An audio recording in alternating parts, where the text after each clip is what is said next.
मोहम्मद इस्माइल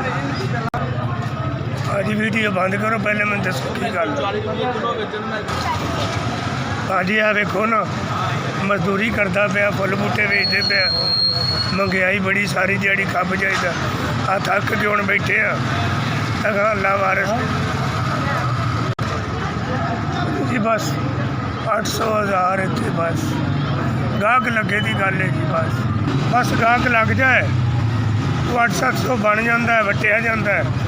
ना बने जब रोटी के भी पूरे नहीं होते शाम में जाके बह जाइए वक्त नाल कि खाना कितों है जी अल्लाह मालिक ਉਹਦੇ सिगत पौधे भी कर्मा हाँ बच्चे मेरे 8 5 पुत्र 2 बेटियाँ जिला शहर उखाड़े हाँ जी हाँ जी हाँ जी की पुछते हो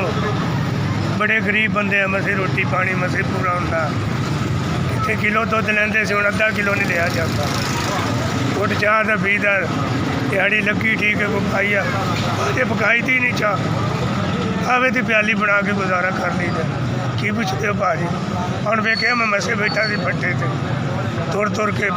पूंजी खत्म हो मेरे को माड़ा बंदा मेरे को मोबाइल नहीं है मेरे को गल करी लिया रोटी नहीं पूरी होती 4,000 रुपये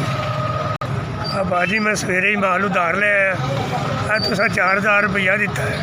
कोई 10 दिन लंघ जाएंगे 200 लाया 400 का माड़ा बंदा भाजी इसने पैसे कले ने अल्लाह की जिंदगी करे अल्लाह के बच्चों को सफा देवे बीमारी तो बचावे उन्होंने जिंदगी करे इसने भेजे SBS थोड़ी मेहरबानी जिन्ना पैसे गरीब की इमदाद